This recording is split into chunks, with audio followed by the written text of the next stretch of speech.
สบายดีทุกคนแล้วก็กล่าวสวัสดีทุกคนพอกระเป๋าอายก็แล้วทุกคนเลยเดี๋ยวนี้ก็ออกมาปาคณาทุกคนเลยได้มอบหมายเป็นเท่าทุกคนเลยมีงานใหญ่ทุกคนเลยขันหน้าก็คาดขันหน้าก็คาดเงือทุกคนเลย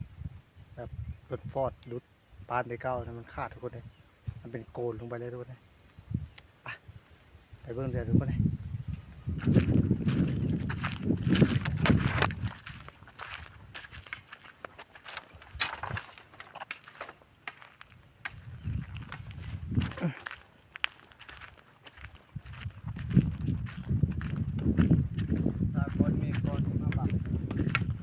นี่ทุกคนบทธรรมดาทุกคนเลยมันคาดเยอะดีทุกคนเลยระดับรถเลยทุกคนถ้ามันใส่เอารถมาดดมาถมกับรถทกล้อน้อยเลยทุกคนเลยอันนี้ใส่แห้งคุดเลยทุกคนเลยทางผ่านพ้นมันก็ได้ทำการขุดดินมาถมเท่าน้อยทุกคนเลยขุดจากลุ่มแล้วมาถมน้ำเพิ่งทุกคน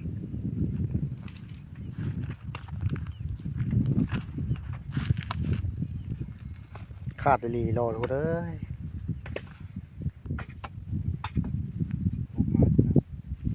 เอาปุ๊บอันเขาการขึ้นนี่แล้วปุ๊บเขาสะดอนได้กบขึ้นคือบ่เหินไปแล้วเนาะเลิกของเขา เนี่ยครับ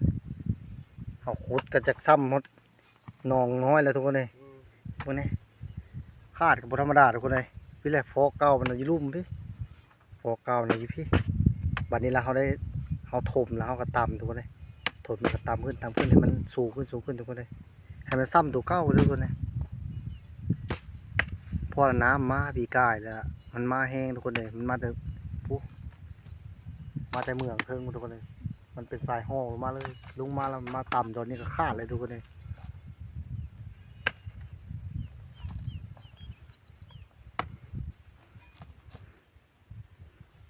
ต้องมืออาชีพเนี่ยทุกคนยังไงซ้ำนี้ เอาถึงมืออาชีพทุกคนนี่แต่ก็ต้องได้ใส่คู่เราไปเททุกคนเลยคันมืออาชีพเราจับคุดปึกแล้วซีดปั๊บทุกคนเลย สิไปเสื้อเอาบ่ มื้อนี้ล่ะนายพรานเพิ่นว่างเนี่ยแล้วเพิ่นเลยออกมาปานซอยทุกคนเลยหัวซันละเพิ่นออกด่านหลวงประจำการอยู่เพิ่นเลยทุกคนเลยหากระตอกกระแตทุกคนเลยทุกคนมาเพิ่นกับพานมันง่ายทุกคนเลย หาเนื้อบ่ เรื่องเนื้อนี่ก็บ่ธรรมดาทุกคนเลย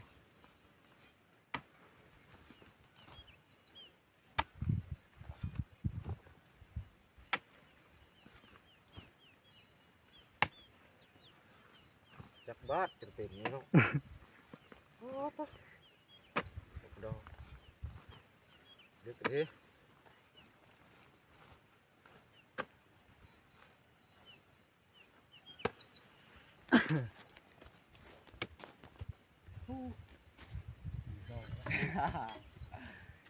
เด็กเลย100 บาทยังบ่พอเท่าเลย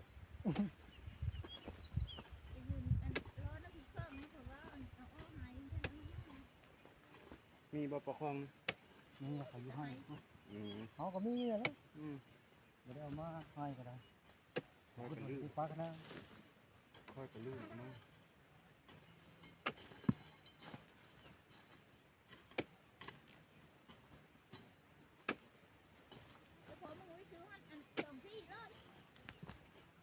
ซื้อแล้วอยู่บ่อรถ2 ที่ป้องหนึ่ง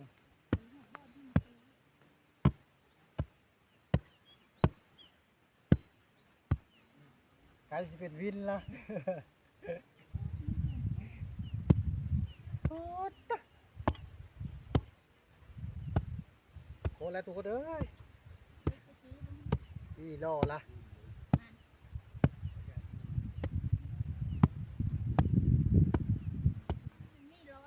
เบิ้งโอ้ทุกคนระดับว่าป้ายทุกคนเลยเลิกกับเพียงแต่พี่ทุกคนเลยถมกับง่ายๆหลบรถเราทุกคนเลย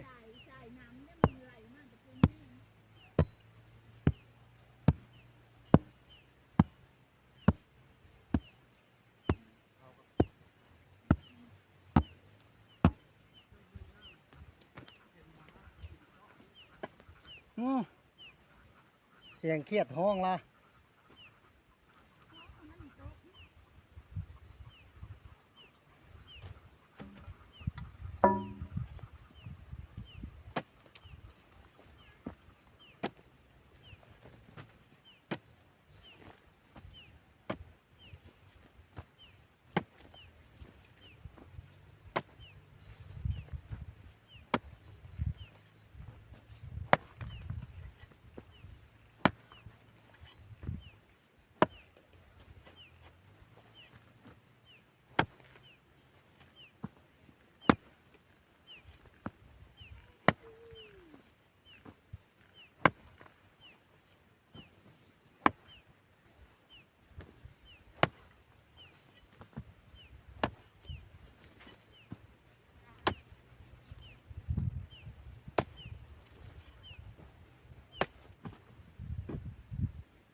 ขุดไปน้ำแล้วก็ต่ำไปน้ำทุกคนเลยให้มันแน่นไปพร้อมหมดชั้นแล้วมันบ่อยู่ทุกคนเลยน้ำมามันก็ไหลไปคือเก่าเบิ่งฟอกเก่าทุกคน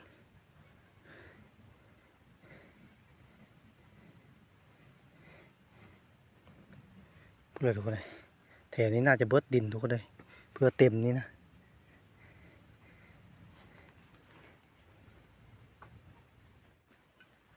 ไม้สังไพ่ทุกคนเลยเอาตัดไม้สังไพ่มาแล้วก็ผ้าทุกคนเลย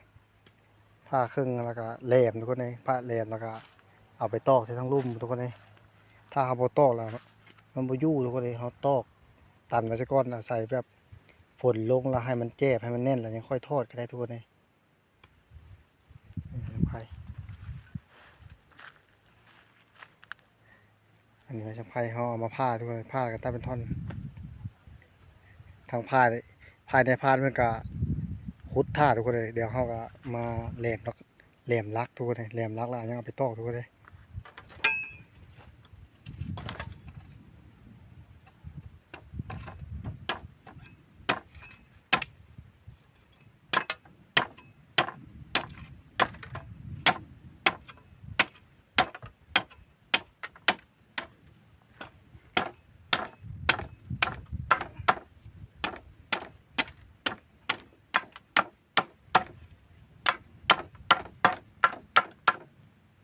นี่ทุกคนแหลมไปนี่เลย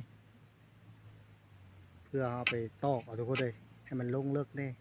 ให้มันแน่นปานนินไว้ทุกคนเลยทั่วเขาปานสูงหน้าก็ได้ปานกับสูงแค่นั้นเนี่ยทุกคนเลยปานขึ้นมานะ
เขาก็ได้แหลมแบบนี้แล้วก็เลย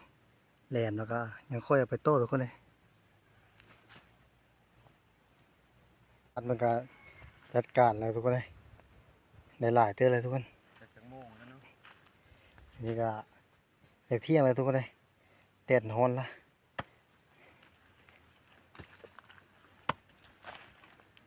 รักในห้องแรมก็เอาสิได้เอามาต่อทุกคนเลยตอกเรียนแต่เจกันหน้าเลาะ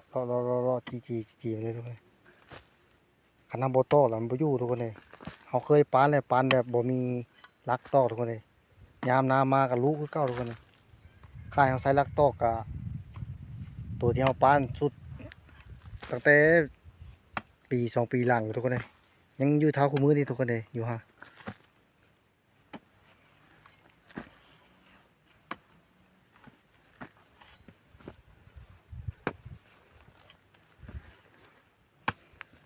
ธรรมดาทุกคนเลยเพื่อสิปานได้ไม่ง่ายๆไอ้พานมันก็เศร้าโพดเลย รีรอแล้วทุกคนเลยโอ้งานใหญ่ทุกคนเลยคันมันรู้ระดับเนี่ยคันบรีโลแล้วปานไปทุกคนเลยต้องระดับรถฟอร์ดเลยทุกคนมาดูดให้นะมันหล่มรถไถเลยสูงขึ้นนะนี่ทุกคนเลยมึงก็ฟอกเก่าอีลุ่มไปทุกคนเลยนี่อีลุ่มฟีฟอกเก่ามันบานนี้ปัดผู้ผมสูงนะเอาแล้วค่อยคุดถมเท่าน้อยทุกคนเลยเมื่อแล้วก็เศร้า2 คนซอยเดียวทุกคนเลยขุดไปตามไปขุดไปตามไปมันแน่นทุกคนเลยโอ้พอแห้งทุกคนเลยพอสิแล้วนะ2 คนขุดกับ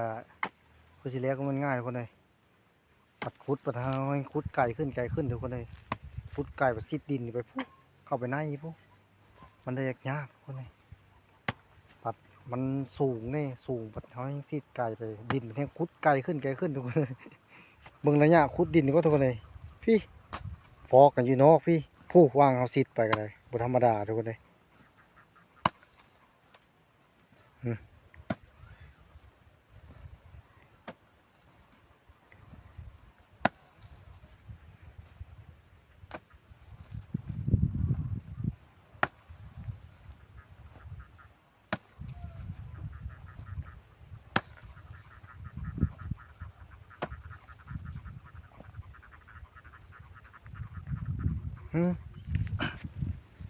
ก่อนแดดพอแล้วทุกคนเลยเขาพักกินน้ำกินได้กันทุกคนแล้วก็พักกินข้าวเที่ยงทุกคนเลยตอนนี้ก็เที่ยงแล้วทุกคนเลยสาวมีเพื่อนก็ได้ไปหาน้ำมองน้ำไม้ทุกคนเลยหาน้ำไม้มาเก่งอันนี้ก็ได้เดี๋ยวหากินข้าวก่อนตอนเล่นเขายังค่อยลงมาปานทุกคนเลยบ่ไหวดีรอละแดดทุกคนเลยแดดเอาเลยทุกคนเลยบ่มีก้อนเมฆเลยทุกคนเลยแดดแล้วก็ฮ้อนลูกเดียวเลยทุกคนเลยคันฝนลงแล้วส่งสีคักทุกคนเลย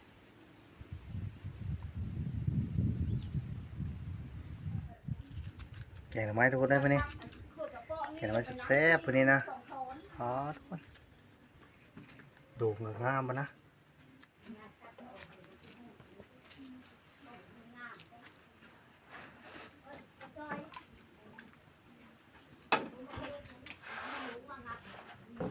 ผักกลับทุกคนผักแว่นทุกคนเลยผักแว่นงาม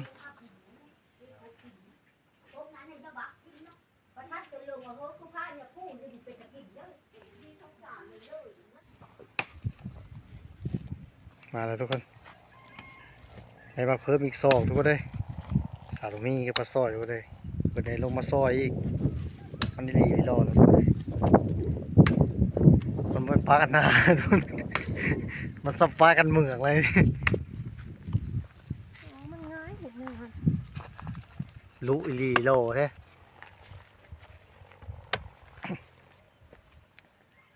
ดูบริกินข้าว เอาเป็ดพวกนี้ก็ดี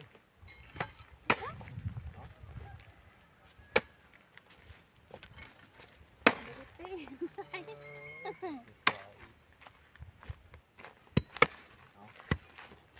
ลงที่บนเป็นที่แล้ว เป็นตัว อ่า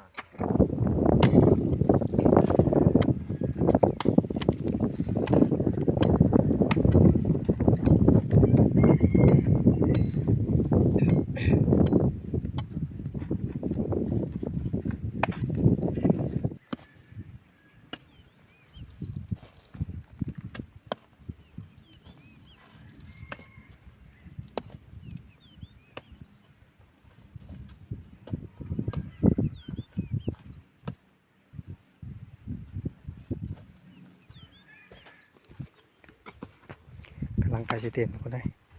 วันนี้ก็เอาหาดินดากดินแข็งมาใส่ทุกคนเลยให้มันแน่นของเครื่องมันสมันบุยูทุกคนเลย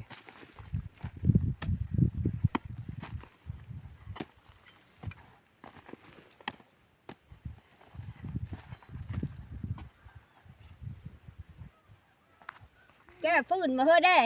อ่า มันไปสีนเชื่อรถก่อน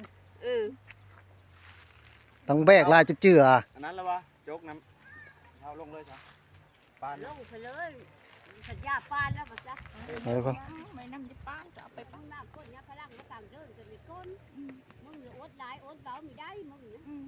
มาได้ผู้ก้อนไปบนอื่นที่มีผู้เบาสู้มานี่ไปได้ผู้เบา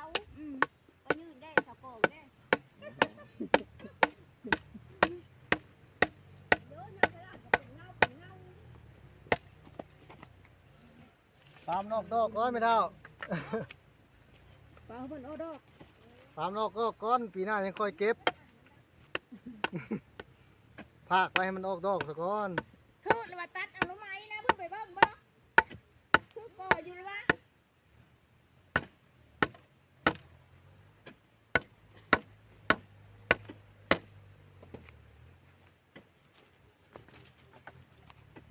E bueno. E bueno.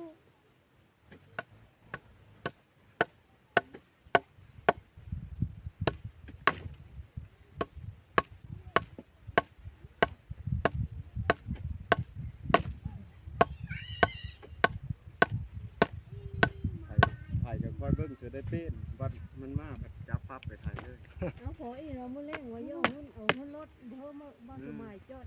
เอาให้จับมือ บ้านมันเพ่ให้ล่ามไปละเมิดลาย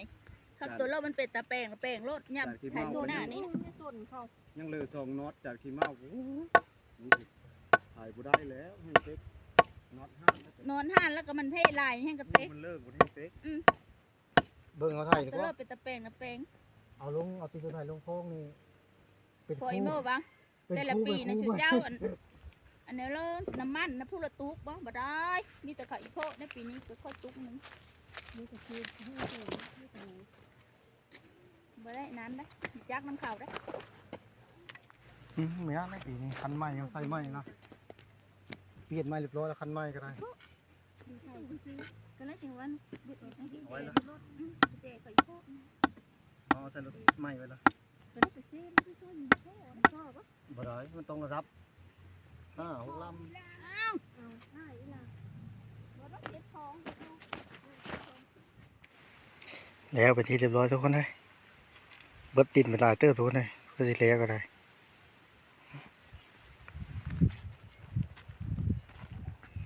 ก็สิผ่านแน่ทุกคนโอ้เป็นเรื่องง่ายทุกคนเลย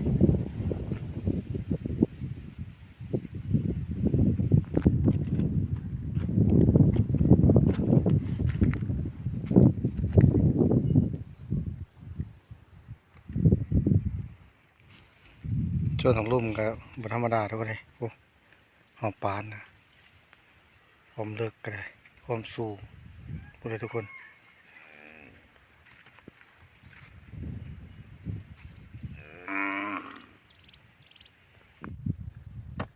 อึ่งทุกคนขุดดินปลากันหน้าก็เห็นอึ่งทุกคนเลย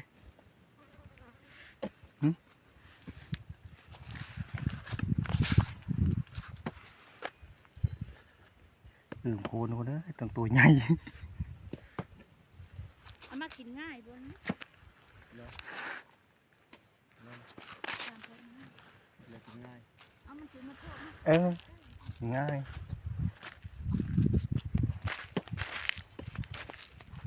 ไปแล้วทุกคนไปแล้ว